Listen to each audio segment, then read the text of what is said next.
তারা এখনো বলছেন এটা সংবিধানে নাই, তাহলে সংবিধানে এই সরকারেরও প্রভিশন নাই এখন যেটা গঠন হয়েছে।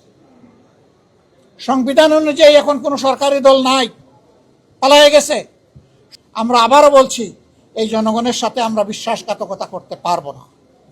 আমাদের অবস্থানে আমরা অনড়, অটল, অপরিবর্তিত লড়াই আমাদের চলবে ইনশাআল্লাহ। 14 সালের ভোটটি ছিল একেবারেই ভোটারবিহীন।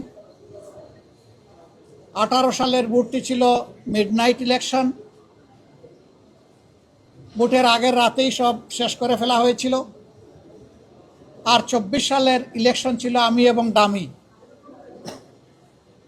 এই 24 সালের নির্বাচনের পর আমাদের ছাত্র, তরুণ, যুব সমাজের ন্যায্য একটা দাবি, সেই দাবি নিয়ে তারা যখন মাঠে এসেছিল, তখন অতীতের ফেসিবাদী কায়দায় তাদের সেই দাবিকে দমিয়ে দেওয়ার চেষ্টা করা হয়েছিল।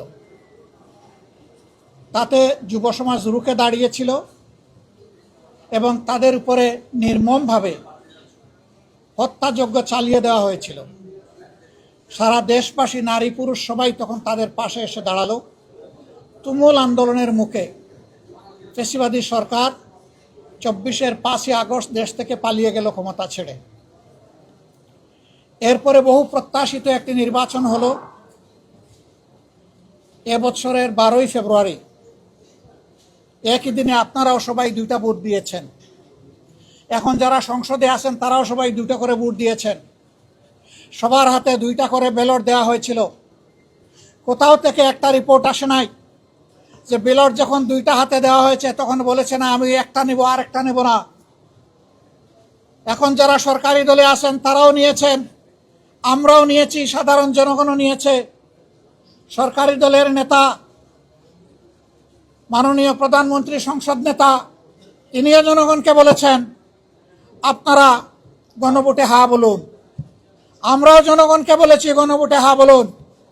তারাও ওয়াদা দিয়েছেন জনগণকে, গণভোটে হা বিজয়ী হলে আমরা জনগণের রায় বাস্তবায়ন করব। এই হায়ের দাবি অনুযায়ী 2টা শপথ নেওয়ার কথা, একটা সংসদ সদস্যের শপথ আর একটা সংস্কার পরিষদ সদস্যের শপথ। আমরা বিরোধী দলীয় 77 জন আমরা যারা ছিলাম সবাই আমরা 2টো শপথ নিয়েছি, কিন্তু সরকারি দল তারা এই শপথ একটা নিয়েছেন আর একটা নেন নাই। তারা শুধু সংসদ সদস্য হিসাবে শপথ নিয়েছেন। সেই বিষয়গুলো আগেই আমরা আপনাদের সামনে পরিষ্কার করেছি। জাতিকে দেওয়া ওয়াদা তারা এখন যুক্তি তুললেন যে সংবিধানের মধ্যে গণভোটের কোনো প্রভিশন নাই। সংবিধানের ভিতরে যদি গণভোটের প্রভিশন থেকে না থাকে তাইলে 26 সালেও কোনো নির্বাচন নাই। সংবিধানে তো 26 সালে নির্বাচন হওয়ার কথা না, সেটা 29 সালে গিয়ার কথা। এইটাও সংবিধানে ছিল না। জনগণের উইল হচ্ছে সুপ্রিম ল। জনগণ চেয়েছে, এই জন্য ফ্যাসিস্ট সরকারকে জনগণ বিদায় দিয়েছে, কোনো সংবিধানের আলোকে বিদায় নেয়নি। সেই সরকার বিদায় নেওয়ার পরে জনগণের অভিপ্রায়ে একটা সরকার গঠন হয়েছিল এবং সেই সরকারের জারি করা নির্দেশের আদেশের আলোকেই গণভোট এবং সংসদ নির্বাচন অনুষ্ঠিত হয়েছে। এখন গুস্ত হালাল আর জুল হারাম। একটা যদি হালাল হয় আরেকটা হারাম হয় কিভাবে? তারা এখনো বলছেন এটা সংবিধানে নাই, তাহলে সংবিধানে এই সরকারেরও প্রভিশন নাই এখন যেটা গঠন হয়েছে। সংবিধান অনুযায়ী এখন কোনো সরকারি দল নাই, পালায়ে গেছে। সংবিধান অনুযায়ী এখন কোনো বিরোধী দল নাই, সেটাও পালায়ে গেছে। আপনি সংসদ মানবেন, সরকার মানবেন, জনগণের অভিপ্রায়ের এক অংশ মানবেন, আরেক অংশ মানবেন না। গণভোটকে অস্বীকার করবেন, বলবেন 51% মানুষ আমাদেরকে ভোট দিয়েছে। তো 68.6% মানুষ যে গণভোটে হা বলেছে, 51% বড় না ওইটা বড়? এই 51% তো বাস্তবায়ন হয়েছে। আমাদের অনেক রিজার্ভেশন থাকা সত্ত্বেও আমরা মেনে নিয়েছি, শান্তি শৃঙ্খলার স্বার্থে, গণতান্ত্রিক ধারা ফিরে আসুক সেই স্বার্থে। তাহলে বেশিরভাগ জনগণের অভিপ্রায়কে আমরা অস্বীকার করব কিভাবে? আমরা জনগণের সাথে বিশ্বাসঘাতকতা করতে চাই না।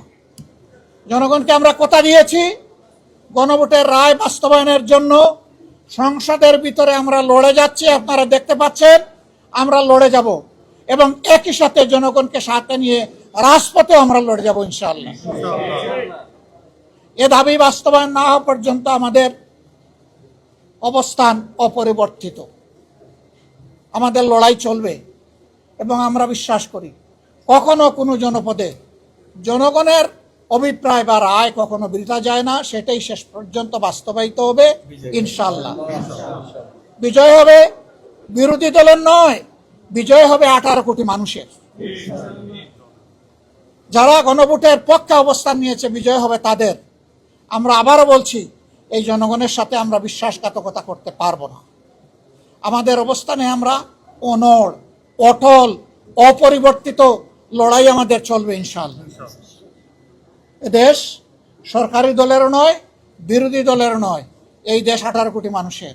সুতরাং 18 কোটি মানুষের রায়, স্বার্থ, অধিকার উপেক্ষিত হবে আর বিরোধী দল বসে বসে সংসদের ভিতরে সমর্থন দিবে, সে বিরোধী দল আমরা নই। ভালো কিছু হলে অবশ্যই সমর্থন দেব, কিন্তু জনস্বার্থ বিঘ্নিত হলে অবশ্যই তার বিরুদ্ধে আমরা রুখে দাঁড়াবো। আজকের এই ওয়াকআউট তারই অংশ। আপনারা সাথে থাকবেন, আপনাদেরকে সাথে নিয়েই আমরা জনগণের এই রায় বাস্তবায়ন করব, এই দাবি আদায় করব ইনশাআল্লাহ।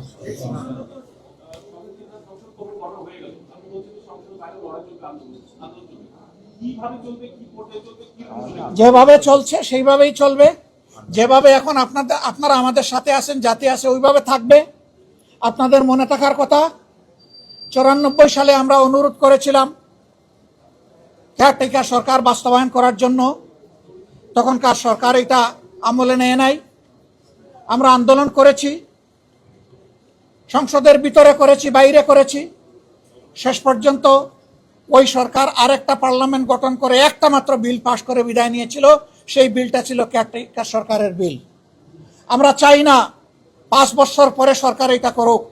আমরা চাই সরকার তাদের দেওয়া ওয়াদায় ফিরে আসুক, জনগণকে সম্মান করুক, অবিলম্বে তা বাস্তবায়ন করুক। এবং জনগণ এখন যে একটা অস্বস্তির মধ্যে আছে, এইটা থেকে সরকারি দলের দায়িত্ব হচ্ছে জনগণকে অস্বস্তি থেকে মুক্তি দেওয়া। আমরা সেটাই তাদের কাছে চাই। ধন্যবাদ আপনাদেরকে।